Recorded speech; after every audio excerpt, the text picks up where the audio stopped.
More US based e-learning platform. మీరు కూడా slot book చేసుకోవాలంటే ఈ నెంబర్కి కాల్ చేయండి. హలో సుధీర్ వర్మ గారు. Sir good morning. It's been a long time. Good morning. So ఎప్పుడు డిస్కస్ చేసుకున్నా కూడా అందరికి అందుబాటులో ఉండే విధంగా ఒక ఆర్గానిక్ ఐడియాని తీసుకొచ్చి మనం చెప్తూ ఉంటాము, చాలామందికి ఉపయోగపడేలాగా. సిటీలో ఉండేటువంటి వాళ్ళకి కొంతమందికి ఇన్వెస్ట్మెంట్ చేయడానికి మనీ ఉంటుంది, బట్ ఎక్కడ ఇన్వెస్ట్మెంట్ చేయాలనే దాని మీద అవగాహన ఉండదు, ఫస్ట్ థింగ్. రెండు, పల్లెటూళ్ళలో ఉండేటువంటి వాళ్ళకి ఎలా అనంటే వాళ్ళ దగ్గర ఫలానా విషయాలు ఉన్నా ఇదే బిజినెస్ కింద కన్వర్ట్ చేయొచ్చు అనేటువంటి విషయం తెలియదు. మనం ఇక్కడ నుంచి మన దగ్గర ఉన్న ప్రోడక్ట్ సిటీలో తీసుకువెళ్ళి అమ్మినా కూడా మనకి ఇంత వస్తుంది అనేటువంటి ఆలోచన వెంటనే రాదు, అంటే దాని ఒక బిజినెస్ మ్యాన్లో చూడరు. Right sir. సో అటువంటి ఆర్గానిక్ ఐడియా ఏమైనా ఉందా? ఇవాళ ఇన్వెస్ట్మెంట్ మోడల్స్ చాలా రకాలుగా పెరుగుతున్నాయి. స్టాక్స్లో పెట్టుకుంటున్నారు, ట్రేడింగ్లో పెట్టుకుంటున్నారు, రియల్ ఎస్టేట్లో పెడుతున్నారు. బిజినెస్ మోడల్స్ మీద కూడా చాలామంది ఇన్వెస్ట్మెంట్లు చేసుకుంటున్నారు. అయితే మీరు అన్నట్టు సిటీలో ఉండే పీపుల్ ఏదైనా ఒక మినిమం ఒక 1 lakh 2 lakh రూపీస్ ఇన్వెస్ట్మెంట్తో ఏదైనా బిజినెస్ మోడల్ స్టార్ట్ చేయాలి. అండ్ మోర్ ఓవర్ మీరు ఇచ్చిన ఇంకొక ఛాలెంజ్ ఏంటంటే, నాకు విలేజ్లో ఉన్న అవైలబుల్ రిసోర్సెస్ని బేస్ చేసుకొని ఈ రెండింటిని జాయిన్ చేసి ఒక కొత్త రకమైన బిజినెస్ ఐడియా మనం రన్ చేయాలి అంటే ఈ ఆర్గానిక్ లైవ్ స్టాక్ ఉంటుందండి. అంటే జనరల్గా ఈ డైరీ ఫార్మ్స్ కానీ, పౌల్ట్రీ ఫార్మ్స్ కానీ, లేదంటే ఈ షీప్ ఫార్మ్స్ కానీ ఆర్గానిక్గా పెరిగేవి, ఇన్ఆర్గానిక్గా పెరిగేవి 2 రకాలు ఉంటాయి. ఆర్గానిక్ ఈజ్ నథింగ్ బట్ మన దేశవాళి నాటుకోళ్ళు కానీ, గొర్రెలు కానీ, ఆవులు కానీ, నాటు ఆవులు కానీ, వీటి బ్రీడింగ్ చాలా న్యాచురల్గా ఆర్గానిక్గా జరుగుతుంది. అదే మీరు కార్పొరేట్ తరహాలో తీసుకొచ్చి వెంటనే బ్రీడింగ్ చేసి వాటిని చంపేయడం వల్ల అదంతా ఆర్గానిక్గా ఉండదు. ఎందుకంటే మీరు అక్కడ ఒక పర్పస్ మీద వాటిని డ్రైన్ చేసేస్తున్నారు, అండ్ వాటి దగ్గర నుంచి అవుట్పుట్ కూడా మీకు సరిపోదు. అంటే ఆ మిల్క్ కానీ, ఆ మీట్ కానీ మనం తిన్నా సరే అంత ప్రాపర్గా ఉండదు, దానివల్ల పెద్దగా ఉపయోగం లేదు ఎవరికి. బట్ ఫాస్ట్ మూవింగ్ వరల్డ్లో అది కూడా ఒక కాన్సెప్ట్. అయితే దాన్ని పక్కన పెడదాం. విలేజ్ని బేస్ చేసుకొని ఈ ఆర్గానిక్ లైవ్ క్యాటిల్ లేదా లైవ్ స్టాక్ వీటిని బేస్ చేసుకొని ఒక బిజినెస్ మోడల్ అంటే, ఇప్పుడు చూడండి, మీ దగ్గర ఒక 1 lakh rupee 2 lakh rupee investment ఉంది సార్.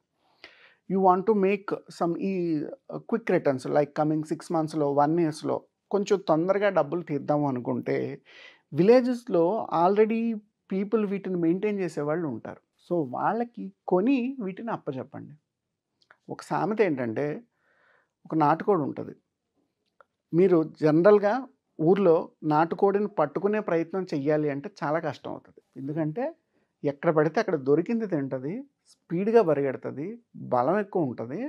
దాన్ని మామూలుగా ఒక మనిషి పరిగెట్టే పట్టుకోవాలి. అవును. పరిగెట్టి పట్టుకునే క్రమంలో అంత ఈజీగా అయితే దొరకదు. అంటే దాని ఇంటెలెక్చువాలిటీ ఎలా ఉంటుందో ఆలోచించండి. తప్పించుకోవడానికి అన్ని అవకాశాలు ట్రై చేస్తుంది. బట్ అదే ఒక పౌల్ట్రీలో పెరిగే ఒక లేయర్స్ లేదా బ్రాయిలర్ కోడిని చూడండి, ఎక్కడికి పరిగెట్టదు. ఎందుకంటే అది పెరిగే విధానం ఒకలా ఉంది. ఈ 2 మెయిన్ ఎగ్జాంపుల్. అంటే మన మైండ్ సెట్ ఎలా ఉంటుందంటే, ఏ టైప్ ఆఫ్ ఫుడ్ని మనం తింటున్నాం అన్నదాన్ని బట్టి, అండ్ ఈ ఫుడ్ కూడా ఎంత ఆర్గానిక్గా న్యాచురల్గా తయారైతే అంత మంచిది. సో ఒక విలేజ్లో ఎవరో ఒక రైతుని లేదా ఒక ఫ్యామిలీకి ఒక మినిమం ల్యాండ్ లేదా మినిమం ఇన్వెస్ట్మెంట్ ఇచ్చి, ఇగో మేము ఇన్ని గొర్రె పిల్లల్ని ఇస్తాం, లేదా ఇన్ని మేక పిల్లల్ని ఇస్తాం, ఇన్ని నాటుకోళ్ళని మీకు అప్పచెప్పుతాం, వీటి మీద మనం కమింగ్ 6 monthsలో 1 yearలో ఇంత రకమైన ఈల్డ్ని మనం తయారు చేయొచ్చు, దీని మీద ఇంత రిటర్న్స్ మళ్ళీ వస్తాయి. సో దీన్ని మెయింటైన్ చేసినందుకు మీకింత, ఇన్వెస్ట్ చేసినందుకు మాకింత అన్న మోడల్లోని రెండింటినీ జాయింట్ చేసుకొని ఒక బిజినెస్ మోడల్ కనుక లాంచ్ చేసుకోగలిగితే, ఒక పక్క ఈ విలేజెస్లో ఉండే వాళ్ళకి ఒక రిసోర్సెస్ ఇన్వెస్ట్మెంట్ దొరుకుతుంది. సిటీలో ఉండే వాళ్ళకి ఏంటి, ప్రతిదీ వాళ్ళు చేయలేరు. సో వేరే వాళ్ళకి పని అప్పగించి చేసేటప్పుడు వర్క్ ఈజీ అవుతుంది. అయితే ఈ లైవ్ స్టాక్లో మేజర్లీ తీసుకోవాల్సిన ప్రికాషన్స్ ఏంటంటేనండి, ఆ గ్రాసు లేదా అవసరమైన న్యాచురల్ ఫుడ్ ఎక్కడ దొరుకుతుందో ఆ ప్లేసులు కొంచెం అనువుగా ఉంటాయి. నియర్ బై ఏదైనా వాటర్ రిసోర్స్ కనుక ఉంటే ఈ గడ్డి అనేది తొందరగా పెరుగుతుంది. అండ్ సపోజ్ చిన్న ఫారెస్ట్ లాంటి ఏరియాలు ఉన్నా, చిన్న చిన్న తోటలు ఉన్నా, పొలాలు ఉన్నా, అక్కడ కూడా చాలా వార్మ్స్ అవి ఉంటాయి. ఈ కోళ్ళు అవి తినడానికి కూడా చాలా బాగుంటుంది. సో ఎంత అండ్ మార్నింగ్ ఈవినింగ్ ఒకసారి ఫీడ్ చేసుకోవాలి మనం.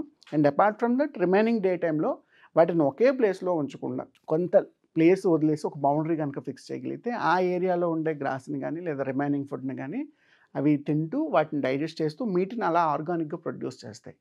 అండ్ ఒక ఇయర్లో ఇంచుమించుగా సీజన్, ఇవాళ మనం నవంబర్, అక్టోబర్ ఈ టైం నుంచి కమింగ్ మళ్ళీ మే జూన్ వరకు back to back festivals, marriages, ఈ సీజన్ అంతా ఎక్కువ ఉంటుంది. బేవత్సంగా ఉండదు సార్, ఇక్కడ ఎందుకంటే అక్టోబర్ నుంచి ఇప్పుడు Dasara, Deepavali, back to back అన్ని ఉన్నాయి. దాని పొంగల్ తర్వాత కానీ, పొంగల్ వచ్చేస్తుంది, న్యూ పొంగల్ ఇయర్, తర్వాత ఇంకా New Year. తెలిసినవే. ఇంకా మళ్ళీ పెళ్ళిళ్ళ సీజన్ కూడా స్టార్ట్ అవుతుంది. సో ఎక్కువ మీట్ అవసరం అవుతుంది. ఈ అవసరమైన క్రమంలో మీరు ఎంత ఆర్గానిక్గా దాన్ని ప్రొడ్యూస్ చేయగలిగితే దాని మార్కెట్ డిమాండ్ అలా ఉంటుంది. ఇంకో పక్కన బయ్యర్కి కూడా మంచి మీట్ దొరికామో అనిపించుకుంటుంది. ఇంతకుముందు మనం ఒకసారి ఇప్పుడు నాటుకోళ్ల పెంపకం గురించి మాట్లాడాం. ఆఫ్టర్ 6 months 8 months తర్వాత ఇక్కడ సిటీలో 1-2 యూనిట్స్ ఏం చేశారు, నీట్గా రిటైల్ అవుట్లెట్ ఓపెన్ చేసి ఆ కంట్రీ మీట్ అంతా డైరెక్ట్గా స్టాక్లో పెట్టి సేల్ చేస్తున్నారు. సో అలా డిమాండ్ ఎక్కువ ఉంది, ఎందుకంటే జనాభా పెరుగుతున్నారు. వీళ్ళకి అవసరమైన మీట్ ప్రొడక్షన్ కూడా చాలా ఇంపార్టెంట్. దీన్ని కూడా విదేశాల నుంచి ఎక్స్పోర్ట్ చేసుకున్న రోజులు కొన్నిసార్లు ఉన్నాయి. ఈవెన్ చైనా నుంచి చికెన్, మటన్ కూడా ఇంపోర్ట్ చేసుకున్నారు ఒకనొక టైంలో, సరిపోక సప్లై. సో బట్ ఎప్పుడైతే మీరు సప్లై అని ఆటోమేటిక్గా పెంచుతారో బయ్యర్స్కి అయితే ప్రాబ్లం లేదు. ఇవాళ వేస్టేజ్ అవుతుందన్న ప్రాబ్లం ఏమీ లేదు. అయితే ఆర్గానిక్గా ఉండాలి, దాని హెల్త్ని ప్రాపర్గా మెయింటైన్ చేయాలి, దాని ఫుడ్ని ప్రాపర్గా మెయింటైన్ చేసుకోగలగాలి, కావాల్సిన ఎన్విరాన్మెంట్, రిసోర్సెస్ నీట్గా ఉండి లిమిటెడ్ బడ్జెట్లో కనుక చేసుకోగలిగితే మెల్లమెల్లగా దాని మీద మంచి ఈల్డ్ వస్తుంది. ఎందుకంటే ఇక్కడ దాని హెల్త్ కండిషన్, ఫుడ్, ఈ రెండు ప్రాపర్గా మెయింటైన్ చేస్తే మేజర్ ఛాలెంజ్ ఉండదు. అండ్ మోర్ ఓవర్ ఖచ్చితంగా వెటర్నరీ ఎక్స్పర్ట్ తాలూకా అడ్వైస్ అంతా కూడా తీసుకోవాలి. ఎప్పుడప్పుడు మనం టైంకి వ్యాక్సిన్స్ వేసుకోవాలి, వాటికి అవసరమైన మందులు, ఇవి కూడా చాలా ఇంపార్టెంట్ అండి. ఎందుకంటే ఒకదానికి తేడా వచ్చిందంటే అన్నిటికీ ఈజీగా స్ప్రెడ్ అవుతుంది. అవును. And more over least dependency ఉండాలి. అంటే ఎవరికో అప్పచెప్పేసాం, పర్వాలేదు వాళ్ళు చూసుకుంటారు అనుకోవద్దు. మీరు ఎంత ఇన్వెస్ట్ చేసినా ఎప్పటికప్పుడు వాటిని మానిటర్ చేసుకోవడానికి ఈరోజు మోడర్న్గా ఉండే ఆటోమేషన్ టూల్స్ అన్నీ కూడా మీరు ఉపయోగించుకోవాలి. సో అప్పుడు ఆ బిజినెస్ మోడల్ మీకు సోఫిస్టికేటెడ్గా ఉంటుంది. అండ్ మోర్ ఓవర్ తయారయ్యే మీట్ కూడా యువతల పర్పస్ సాల్వ్ చేస్తుంది, ఇద్దరికి విన్ విన్ సిచ్యువేషన్లో ఉంటుంది బిజినెస్. ఇప్పుడు వెరీ గుడ్ బిజినెస్ ఐడియా అండి. అంటే ఎవరైనా సరే పల్లెటూళ్ళలో ఇన్వెస్ట్ చేయాలి అనుకునేటువంటి వాళ్ళకి మాత్రం ద బెస్ట్ ఐడియా అని చెప్పొచ్చు. చాలామందికి తెలియదు.